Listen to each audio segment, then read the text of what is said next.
Hermanos, quiero aprovechar el contexto de la Navidad para hablar acerca de un aspecto inesperado de la Navidad, un aspecto inesperado de las fiestas en las que se reúne la familia. Y quiero hacerlo en la forma de una meditación sencilla, pensando en que están aquí los niños con nosotros acompañándonos. Y quisiera que me acompañaran ahora en sus Biblias a buscar en el capítulo 24 de Lucas, versículo 36. Vamos a leer hasta el 43, hasta el 44 incluso. Es un relato increíble de cómo el Señor se presenta una vez más a sus discípulos, una vez que el Señor Jesús ha resucitado. Es el 36, perdón, del 36 al 44. Voy a leerlo y ustedes acompáñenme con su mirada. Dice Lucas 24, 36. Todavía estaban ellos hablando acerca de esto, cuando Jesús mismo se puso en medio de ellos y les dijo: paz a ustedes. Aterrorizados, creyeron que veían a un espíritu. ¿Por qué se asustan tanto?, les preguntó. ¿Por qué les vienen las dudas? Miren mis manos y mis pies, soy yo mismo. Tóquenme y vean. Un espíritu no tiene carne ni huesos, como ven que los tengo yo.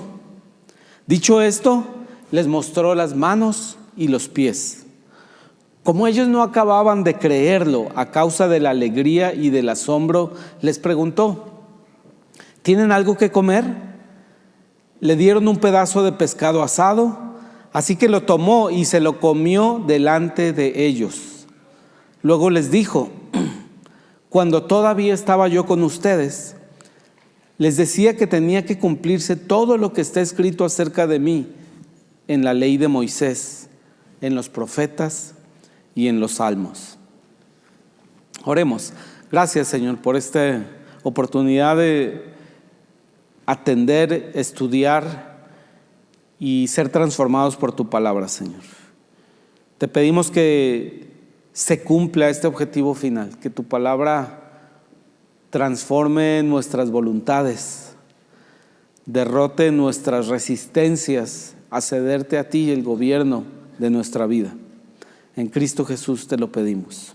Amén. Un pasaje interesante, hermoso, en el que los creyentes se dan cuenta de que Jesucristo realmente ha resucitado. No lo creían en la vez anterior, algunos pocos lo habían visto cuando recién se abrió el sepulcro, los había encontrado a todos reunidos en una casa, había encontrado a algunos en el camino a Emaús y ahora se presentaba delante de un grupo y se presenta de una manera inesperada para ellos. ¿Por qué inesperada? Déjenme, les digo y les recuerdo, porque esto es un recordatorio, que el ser humano por naturaleza es previsor y acumulador. Nos gusta acumular cosas, guardar cosas y atesorar cosas como para ser previsores, ¿no? A lo mejor los niños aquí ahorraron dinero durante todo el año para comprar algo en una fecha específica, ¿verdad? Y van acumulando ese tesoro, ese dinero. Bueno, a veces acumulamos otras cosas, ¿verdad? A veces acumulamos cosas valiosas en forma de colecciones. Quizá acumulamos cosas en forma de monedas antiguas que tienen cierto valor y que nos gustan, pero tenemos la esperanza de que tenga algún valor. Yo colecciono cámaras, relojes, globos terráqueos, dados. Me gustan cada uno de esos artículos y también tengo la esperanza de que tengan un valor con el tiempo, ¿verdad? Entonces todos acumulamos cosas en lo físico, cosas palpables, pero también acumulamos bienes emocionales. También acumulamos sentimientos, recuerdos. Todos acumulamos melancolía, amor, apego, lealtad. Y también es algo que vamos atesorando y vamos acumulando en nuestra vida. Sin embargo, no todo lo que acumulamos puede ser bueno en nuestra vida. Entre las cosas que yo tengo guardadas en un librero en mi casa, tengo un frasco como con 1,5 kilos de mercurio. Y en algún momento llegó un hermano mío que trabajó en una mina, trajo este mercurio. Y el mercurio es muy curioso, ¿verdad? Es muy entretenido, es muy divertido, pero también es un veneno. Entonces yo por muchos años he tenido ese veneno, ese 1,5 kilos de mercurio en mi casa, preocupado, ¿verdad? Porque un día puedo no estar yo y puede llegar un sobrino o un niño y querer jugar con el mercurio y puede envenenarse, ¿verdad? No todo lo que acumulamos es realmente bueno para nuestras vidas. Y pasa algo similar con las emociones y con los sentimientos. Absolutamente todos los que estamos aquí acumulamos una cosa en nuestros sentimientos. Y su nombre es muy parecido, se llama resentimiento. Todos hemos experimentado sentimientos dolorosos y cuando los guardamos se llama resentimiento. Y se llama resentimiento cuando ese sentimiento lo asociamos con una persona o con la acción de otra persona. Pero es una realidad, no estoy diciendo nada ajeno cuando decimos que todos acumulamos resentimientos. Desde el más pequeñito tiene un recuerdo, a lo mejor ya él se acuerda de una patada que le dieron en un partido de fútbol y se acuerda de ese niño, y si vuelve a ver a ese niño va a volver a sentir el dolor de la patada. Pero todos acumulamos resentimiento. ¿Y saben cómo lo acumulamos? Hacemos una lista en nuestra mente y en nuestro corazón. Es una lista que dice fecha del resentimiento. Segunda columna dice nombre de la persona que lo causó. Y la tercera columna dice plan de acción. ¿Qué voy a hacer en base a ese resentimiento que siento por esta persona? A lo mejor ya él en su lista de esa patada que le dieron es que le va a ir a reclamar, ¿no? O a lo mejor en su plan de acción, la próxima vez que juegue con él, le voy a devolver esa patada, ¿verdad? De alguna manera u otra, todos tenemos esta lista mental de resentimientos y está ordenada del resentimiento mayor al menor. Muchas cosas no llegan a esa lista porque son menores, ¿verdad? Muchos resentimientos a las 24 horas ya se disolvieron y no pasó nada. Pero hermanos, la realidad es que hay resentimientos que se arraigan, hay resentimientos que se quedan y como la palabra misma los dice, los volvemos a sentir, los resentimos a la semana, al mes, a los 3 meses. A veces los sacamos de la lista, ¿verdad? A veces Dios nos permite sacarlos de la lista. Olvidamos, perdonamos o aguantamos. Ojalá hiciéramos las 3. Pero sin embargo, yo estoy seguro que en tu lista y en mi lista perduran algunas cosas. 3, 5, 7, 20 artículos en esa lista. Y todos ellos están relacionados con una persona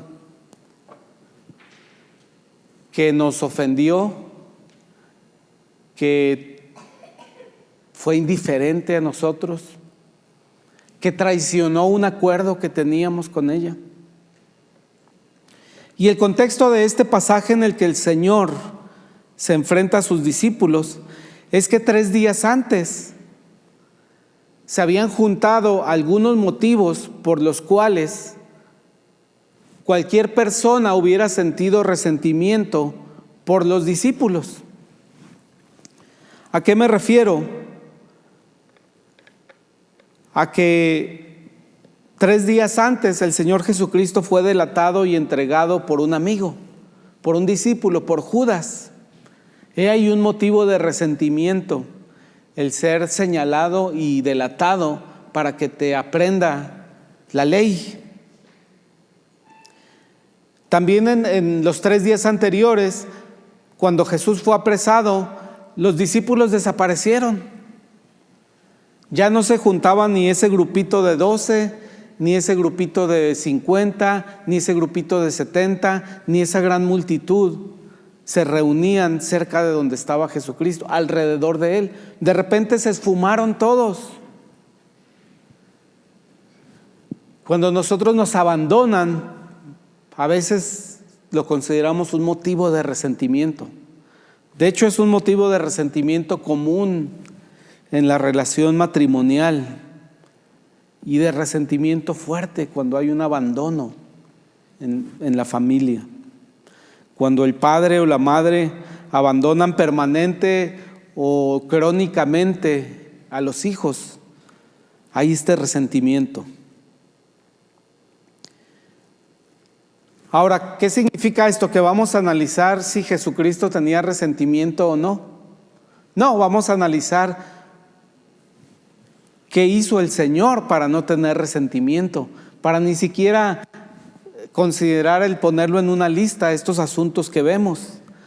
Porque no solamente fueron Pedro y los discípulos y Judas quienes hicieron algo que era digno de resentimiento, sino las mismas multitudes que Jesucristo enseñó, las mismas multitudes que Jesucristo alimentó y sanó. Esas mismas multitudes al poco tiempo estaban gritándole a Pilato que crucificara a Jesús.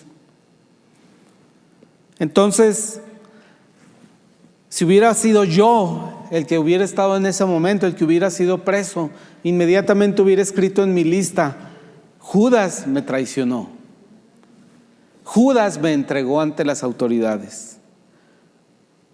Los discípulos se desaparecieron, se esfumaron. Aquellos que me acompañaron durante 3 años se esfumaron temerosos. Y esas multitudes a las cuales les enseñé, les sané, les alimenté, estaban pidiendo que yo fuera crucificado como un criminal. Ya tendría 3 líneas en mi lista de resentimientos. Pero el Señor no funciona como nosotros.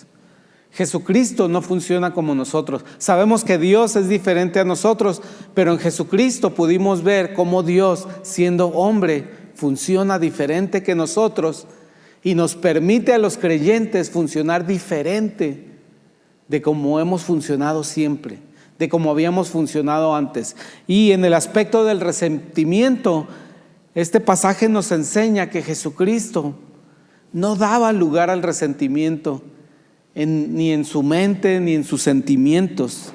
Y vale la pena que aprendamos de Jesucristo cómo manejó Él el resentimiento. Miren, dice el versículo 24: todavía estaban ellos hablando acerca de esto cuando Jesús mismo se puso en medio de ellos y les dijo: paz a ustedes. Esa es la actitud de Jesucristo ante aquellas situaciones que pueden generar resentimiento. Él les dice: estoy en paz con ustedes. Y es un buen ejemplo para nosotros, porque miren, cuando hay resentimiento, la otra parte no crean que es ignorante de lo que está pasando.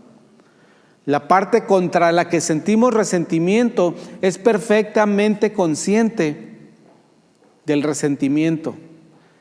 Es decir, ya cuando veas a ese muchacho, él también se va a acordar de la patada que te dio. No es ajeno. El resentimiento no es solo de una parte, hay otra parte que sabe que hizo algo y que generó resentimiento. Y bien nos haría aprender de Jesucristo que Él simplemente decidió que ante el resentimiento lo mejor era propiciar la paz. ¿Y por qué traigo? Porque recordarán que al principio dije, traigo este tema porque está relacionado con la Navidad. Y lo traigo porque la Navidad es un momento de unidad, un momento de cercanía entre las familias, Pero desafortunadamente vemos que algunos miembros de la familia, de nuestra familia, están distantes. Muchos de ellos por la cuestión de la distancia, de que viven en otro lugar, pero otros están distantes porque hay resentimiento, porque hay algo que se dijo y no se pidió perdón, porque incluso hay algo que se dijo y se entendió mal, porque hay algo que no se correspondió, porque hay algo, un acuerdo que no se cumplió, porque hubo una indiferencia que medió entre esas personas. Y es la realidad, hermanos. Tenemos todo lo necesario para una Navidad hermosa y nos damos cuenta que llegamos a ella distanciados de algunos de nuestros seres queridos. Ojalá sean muy pocos en el caso de cada uno de los que estamos aquí. Pero el Señor Jesucristo nos dice que podemos abordar esta situación diciendo: paz a vosotros, estoy en paz contigo. Aquella persona que está distante podemos decir: estoy en paz contigo, ven, estoy en paz contigo, reúnete con nosotros. Eso es lo que el Señor enseñó.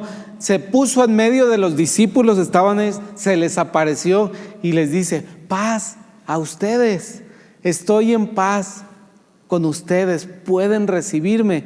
Y miren, esto era importante porque si vemos este pasaje,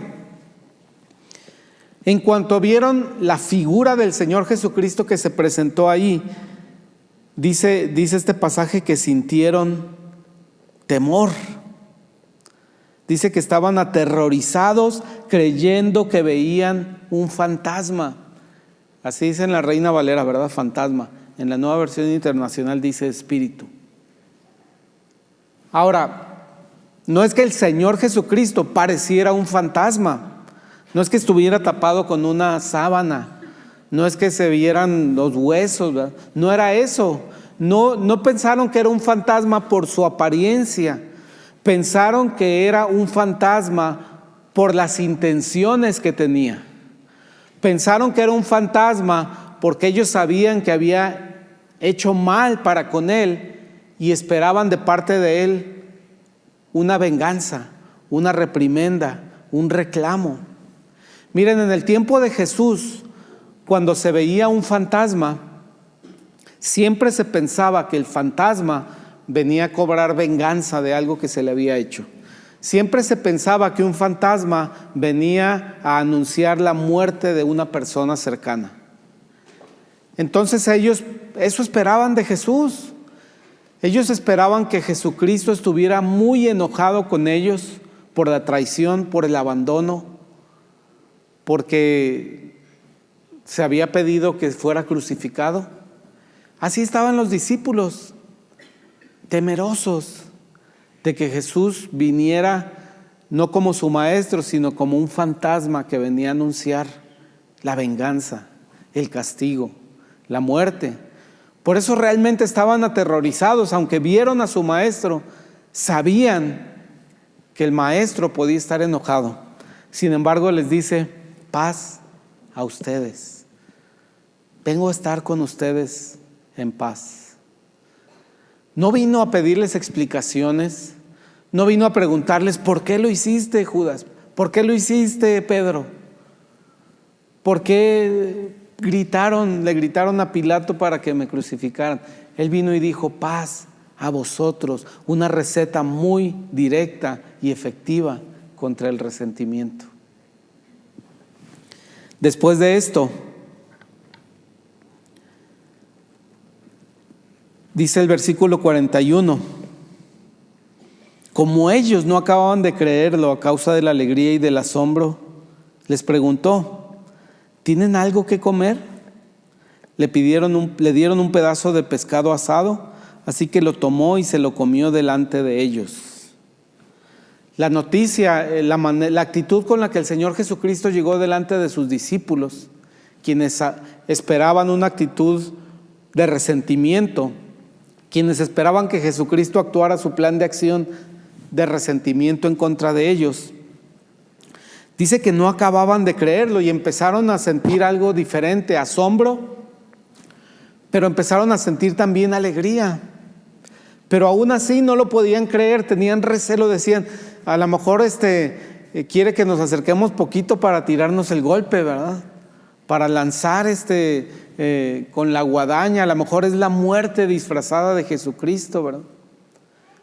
Entonces estaban todavía como que no se lo creían que viniera el Señor anunciando paz después de lo que había pasado. Entonces dice que estaban asustados todavía y Jesús lo sabía y dijo, bueno, ya les dije que mis intenciones son de paz, pero los veo asustados, voy a hacer una acción deliberada que les quite la duda de que soy yo y de que quiero compartir este tiempo con ellos. Y el Señor lo hizo de la manera más sencilla. Les dijo, vamos a comer juntos. ¿Tienen algo de comer? Tengo hambre. Y ellos reaccionaron, no es un fantasma, si nos pide comida, no es un fantasma. Y pensaron, pobre el Señor, debe tener hambre. ¿Quién sabe dónde estuvo los últimos 3 días? Tal vez realmente es Él y tiene hambre. Y nosotros acabamos de asar un pescado. Entonces podemos aprender también del Señor, del resentimiento, que las acciones sencillas y cotidianas nos reinstalan otra vez en la relación, en la comunión. Y fíjense qué curioso cómo es nuestra costumbre de la cena de Navidad. No es más que convivir juntos alrededor de esta comida por la cual le hemos dado gracias a Dios, la cual ya pasamos un tiempo muy bonito preparando, un tiempo juntos preparando y ahora la compartimos. Y fíjense cómo se conjugan estas dos, hablando del resentimiento que pueda haber entre nosotros y familiares o amigos. ¿Cómo podemos repetir esta fórmula diciéndole, pasa a vosotros, oye, estamos bien, vente a la casa en la noche, vamos a cenar, ven a compartir con nosotros el alimento? Y como es una necesidad universal y común, no es muy difícil decidirla. Nadie puede decir, no, es que no como, llevo 6 días sin comer y no voy a comer en los próximos 3. Es una necesidad común y práctica. Y el Señor Jesús la encontró ideal porque Él tenía hambre y sabía que de esa manera iban a entender sus discípulos que quería volver a convivir con ellos, que quería volver a hacer lo que hacían mañana, tarde y noche durante los 3 años que fueron sus discípulos, porque habían celebrado cientos y cientos de comidas juntos. Y Él simplemente les dijo, ¿tienen algo que comer? ¿Qué hicieron de cenar? Volviendo a reinstalar la relación que tenían anteriormente, habiendo olvidado, perdonado y habiéndose aguantado lo que le hicieron los discípulos. Y es una buena enseñanza para nosotros, porque quizá el motivo del resentimiento que tenemos con otra persona es 99% adjudicable a algo que hicieron ellos.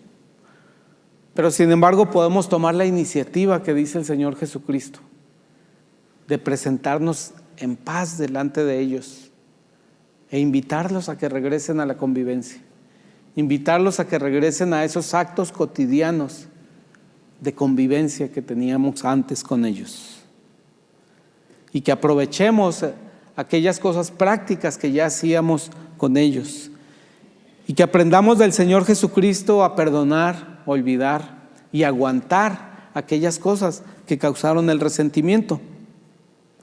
El Señor Jesús hizo eso porque tenía una misión más importante que estar resentido con los discípulos. Dice el versículo 44, el Señor Jesús, después de haber comido el pescado, después de haber compartido un momento con ellos mientras comían, les dijo en el versículo 44, cuando todavía estaba yo con ustedes, les decía que tenía que cumplirse todo lo que está escrito acerca de mí en la ley de Moisés, en los profetas y en los salmos.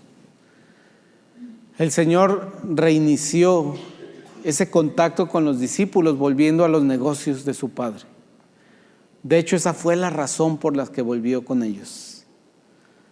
Les dijo: cuando yo estaba todavía con ustedes, trajo a la memoria el tiempo que estuvieron juntos tratando de cumplir la misión de salvación del Señor.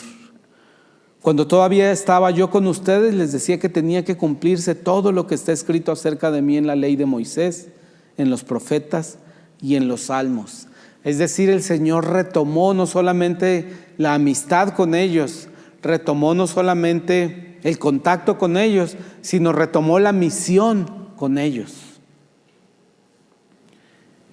Y si nosotros pudiéramos reconciliarnos con aquellas personas que están distanciadas, debe ser para retomar la misión que tenemos, el compromiso y la misión que tenemos con el Señor de bendecirles, de servirles, de predicarles el Evangelio, de llevarles el conocimiento de Cristo Jesús.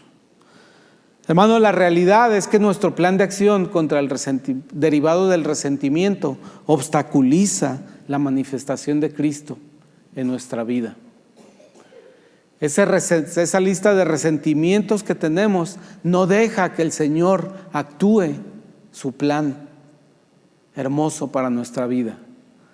Esa lista de resentimientos no nos deja ser embajadores de Cristo ante el mundo.